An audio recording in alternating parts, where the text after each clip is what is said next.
Today we're looking at players that everyone's ignoring but you shouldn't be ignoring. We're looking at differentials and I'm joined by FPL expert FPL Heisenberg aka Wes, and we're going to get stuck right in. Wes, we're going from the back to the front with a couple of goalkeepers to talk about first. Who have you picked as the first choice? Yeah, so Pickford's the first choice at around 6% ownership, only 4.5 million. I think because of Everton's poor season last year, their prices have all obviously been dropped because of that. So I think he could be good value. So that's why Pickford's in there. Yeah, 6% ownership at time of recording. Yeah, I've seen him in a few drafts. I did a video with Holly recently and he was in one of these goalkeeper pairings that we discussed. So yeah, maybe that ownership will creep up towards the start of the season. The next goalkeeper you've gone for is a recent transfer from a relegated club. Yes, so Nick Pope, we all know historically what he can do in FPL in terms of save points, bonus points, things like that. And Newcastle, obviously, a much improved club over the last sort of 12 months, 5 million. Can't figure out if that's good value or not, but he is only 6% ownership. So yeah, he could be a real good pick this year. Yeah, Botman coming in. They've obviously got Trippier coming back from injury, and God knows who else will sign. Much improved club with much improved finances. So yeah, interesting to see how he goes. But it is hard maybe to justify the likes of a Pope whenever there's the likes of Mendy's out there or other good goalkeepers around that price point. At the same price, yeah, exactly. Yeah, it is a tricky one, but I didn't want people to forget about Pope because obviously Burnley got relegated last year. He is still a good FPL asset normally. So yeah. And as we have seen maybe with players like a Pope who play for a lower table team, and maybe they won't be lower table for long, but whenever they do keep the clean sheet, they're maybe more likely to get the bonus and therefore have higher ceilings than if you do pick the 5 million Mendy, who maybe will get 6-pointers more regularly than Pope, who'll get maybe a 9 or 10-pointer every so often. But we'll move on to maybe arguably the more exciting positions. And we have an Arsenal left back here. Yes, Kieran Tierney. Obviously, he's a little bit injury prone, but assuming he can, put a run of games together and prove his fitness, under 5% ownership, 5 million as well. Good value, I think, for Arsenal. Much improved defence. Obviously, good attacking threat there from Tierney. So yeah, I like Tierney this season. Yeah, there's a lot of debate around Arsenal defenders. You've White in there, Tomiyasu. I'm seeing a lot. Yeah. Tierney for me does look. Whenever I went digging, looked a bit better value than Tomiyasu, even though he's 0.5 dearer. Have you considered anyone else in that back line? No, I think, like you said, I think it's just, I like that attacking threat. I think if I was to go for another Arsenal defender, it would probably be Gabriel as well, who's 5 million, just because the likes of White and Tomiyasu just don't have that attacking threat. I like to have that assist or goal threat from a defender as well as that clean sheet threat. So I think they're worth spending that extra 0.5 on. That's why FPL have priced them accordingly, really. And Saliba was amazing at Marseille last year, so it'll be really interesting to see how he fits in. I can't see him sitting on the bench. White, We have a Manchester City defender now. It's Walker at 5 million, 4.7% ownership. Yes, that is really low ownership and a really good price for Walker. Historically he's been priced 5.5, maybe 6 million, and compare him to the likes of Cancelo, who's 7 million, and Diaz at 6 million. Walker, if he's going to be nailed on, obviously it depends who Man City sign. There's talks of Cucurella from Brighton, isn't there, which might affect him. But, if they don't sign another right or left back, then Walker and Cancelo should play the majority of games right and left back, and you get a 2 million saving from Walker. Obviously, there's less attacking threat from the likes of Cancelo and Diaz, but at that price and that ownership, he could be a really good differential. Yeah, and a nice budget way into that City defence. Yeah, absolutely. The next player is one who, when I did a recent bit of digging, I think there could be a lot of competition at this position at this club, which is maybe why his ownership's quite low. But it's James Justin, 4.5 million at Leicester. Ricardo Pereira back from injury. We had Castagna. We have Thomas. We have someone else who I'm forgetting. Yeah, no, that's a great shout. I'm glad you brought that up because he was kind of in this list with a caveat of, is he nailed? I'm just not 100% sure he is. But like you've said, there's Castagna there, really good fullback, and Ricardo Pereira. But there seems to be a lot of injuries to those two, as well as Justin, to be fair. So he's in there with the caveat of, if there's an injury to one of those fullbacks, then Justin's more nailed on for that in that 4.5 million position as well. So yeah, you've got to put this into context of what's going on in Leicester, like you rightly said. Having said that, if he is nailed on, 4.2% ownership, 4.5 million, good attacking fullback, in what should be a better defence this year, because last year Leicester didn't keep that many clean sheets, but they had injuries to Evans, Castagna, Justin, Pereira, the list goes on. Their injuries defensively was crazy. So yeah, he could be a real good pick this year. And even Fofana as well, I don't know if he said his name, they were absolutely riddled, and There's sort of two upsides here to the Leicester City defenders. Their scores could improve because they play more, and their scores could improve because their teammates play more and they become a more solidified unit. So it'll be interesting to see, like, if they have a sort of regimented back four who aren't injured from the start of the season, they could go back to the days of old. Remember the Soyuncu Maguires of FPL? But we'll move on to a guy who I think, if I don't go for 5 at the back, this guy will be in my team.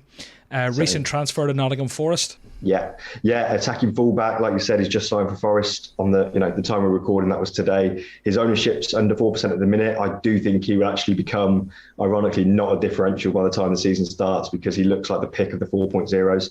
And like you said, if you go for 5 at the back with the likes of, Trent and all those big players, then you don't need to worry about that. But if you are going for a different formation, maybe 4 at the back, 3 at the back, then Nico Williams, you're going to want in your team, in your squad, to be on your bench. I think he looks like the pick of the 4.0s for sure.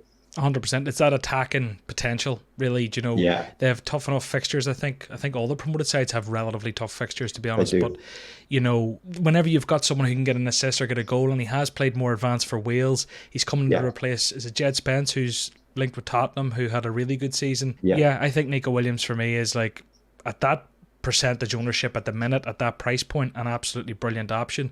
But we'll see how his ownership progresses coming up to game week 1. Moving on to midfield ways, and there's some cracking options here. The first one is someone who maybe didn't hit the heights we all expected him to last season, but a great option nonetheless at Chelsea. Yeah, so we've got Mason Mount, 8 million, which I think is a good price comparatively to other players. And he's under 10% ownership, and I think he was one of the few players to hit double figures for goals and assists last year. Like you said, he was a bit patchy last year. He didn't always deliver and frustrated at times, but he did also have some really big weeks as well. So Mount, can he kick on with the likes of Sterling coming into that attack? Will he get more assists from Sterling and to Sterling, things like that? So I think Mount could do better than last season. Yeah, be interesting to see. And it'll also be interesting to see that man you've just mentioned, Raheem Sterling, who at time of recording has 3.7% ownership. He's 10 million, but we expect that ownership to increase slightly, as people become alerted to the transfer and, a really premium option in that Chelsea attack. Let's see how pre-season goes. Yeah, absolutely. I think he's going to be a tricky one. Like, will I own him in my game with one team? Probably not, just because he's 10 million and we're already struggling to fit in the likes of Salah and Haaland and Kane, blah, blah, blah. But if you are looking for a differential, then he definitely fits the bill, because we know how good he is. 320 Premier League appearances, 109 goals, 94 FPL assists. So, he's got pedigree there. Can he a new club? Can he do it? Can he hit the ground running at a new club as well, which is always a little bit of a tricky thing to do. But if you're going to take that gamble, you're going to get a differential of pure class. He's not a differential for for differential's sake. So yeah, he's definitely one to keep an eye on. I think it could be exactly what Raheem Sterling's career needs, just to spice it up. He's been there a long time and he's achieved a lot. Maybe he'll win a Champions League now that he's moved out from Man City. Sorry to any supporters. We'll move on to a Man City player, actually. Young lad, Phil Foden, 8 million, 7.7% ownership. The worry is always here for me is Pep Roulette, but what a player he's turned out to be. I've got a bit of a thing against him from last season, because I transferred him in and he did nothing, and the player I took out did really well. It's one of those. But he's under 8% ownership, only 8 million. We know what quality he's got, but can he turn that into regular FPL points, which is always the problem for players like Mahrez and Foden. They're quality players. Does that translate to FPL points? So yeah, I'm a little bit on the fence with him, but I do think he could be a really good option. And when if he starts firing, his ownership's going to skyrocket, and so will his price. Yeah, it'd be interesting to see. He's a type of player I'd love to have. I would just love to see him more nailed and love to see. It's just heartbreaking with Man City. I've said it before, I'll say it again, and we'll move on. Pep breaks this bloody game. It would be so much more fun if he just didn't exist. Why can't he be more like Klopp? Anyway, Zaha is next up. The cheapest of the midfielders we're looking at. He comes in at 7 million. He did have good patches last season, 7.1% ownership. And unlike the likes of Foden, like we just spoke about, he is nailed on 100%. He is their talisman. He is now their penalty taker, which was a new thing last season, wasn't it? So you've got all those routes to points. And if you look at his goals he scored last year, a lot of them, his numbers were, bolstered by those penalties. So assuming he keeps them, he's another really good pick. And we saw Palace of last season, Vieira's Palace, attack a lot more. So yeah, he could be another real one to watch this year. And we're back to Leicester for the next player, but a bit further up the pitch, Wes. Yeah, so we've got James Maddison, only 8 million, bit of a hero for me last season. Towards the end of it, did really well for me, and he's only 6.5% ownership at time of recording. Could have another really big season, and he's a player I like because you get goals and assists from him, takes set pieces, so there's lots of routes to points there. Part of a good attacking setup with the likes of Barnes and Maddison to finish off any chances he does create, and goals.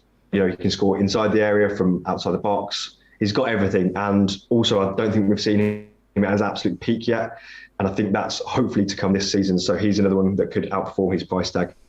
An interesting one. He's been linked with every club under the sun for the past few transfer windows, but it's been surprisingly quiet this time. I'm sure there's been a few tentative links to your usuals, you know, the Arsenals, the Uniteds, the Spurs, the Chelseas, but like, I don't actually know what the chances are of him going this season. It looks like he will be there, and as you say, he's coming into peak, so this could be the season that he really sets the league alight and maybe gets the big transfer next year, but that's all speculation. I hope so. We'll move up with two forwards to talk about. Yeah. Obviously, people are all going for one of the big two, Haaland and Kane. They're probably bringing in a wee enabler in there, someone cheap enough. One of these could be considered an enabler. But first up, we have Ivan Toney. 7%, yes. correction, 6.2% ownership, 7 million. Yes, I've gone with Ivan Toney, and we were talking off air, John, weren't we, about the lack of Christian Eriksen and how that could be an issue for Toney, and I agree with that. You could see it from watching games and looking at the stats last year, you know, from pre-Eriksen to post-Eriksen, Toney's stats were like much better. But he's their sort of talisman for Brentford. He's on penalties. Another good thing about Toney is he rarely misses, or he never misses penalties, so you don't get those minus points. So yeah, he's just a really good option, and he's his hold up play, his link up play, his assist potential there. You know, links up really well with Bumo. I think I pronounced that right. So yeah, I like Toney as an option still.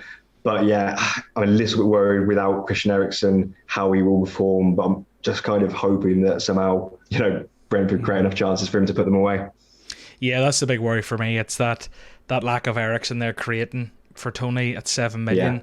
I just think I would get better value in defence, or maybe a midfielder, or splashing out a bit higher on another forward. I don't know where, maybe stretching that extra million to get Gabriel Jesus or something. But as a differential, Toney definitely worth considering, and I have no doubt in my mind there will be a point in the season when he's the guy to own. You know, he's quality. The next player is an interesting one. He's got a transfer in from Belgium. It's Undav at 5.5 million, 5.4% ownership. Yeah, so you watch a bit of the Belgian league, don't you, John? So if you want to come in here with anything that you've got. Yeah, so all I know of the guy is that he was an absolute animal. It's a funny story. So USG, the team that he played for, were actually promoted last season, and they went and they stormed the league.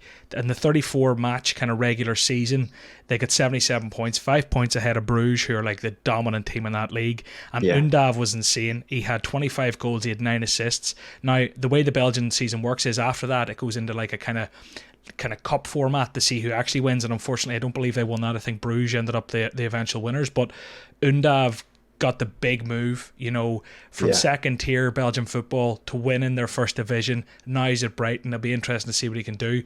You know, I haven't watched a hell of a lot of him, but he does create chances. I mean, with those 9 assists and lots of goals. So just be really interesting to see how he does at Brighton. But I would imagine he starts, and at 5.5 million, I suppose the only thing left is maybe the fixtures we'd need to look at, but definitely a differential for people to be looking at to enable the big two, or, you know, one of those premium drafts we keep seeing. Yeah, for sure. And like you said, it's that price, isn't it? He's the pick of the 5.5 million or, you know, less forwards from what I can see.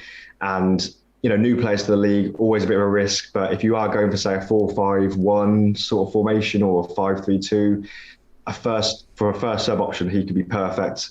And that ownership's low. And because Brighton struggle scoring goals, typically, don't they? They don't have that number 9 who gets them goals. Maybe Undav can be that guy, and maybe if you want him early enough, you'll get those price rises and you'll get them points early doors, and you'll be early to the train rather than jumping on late.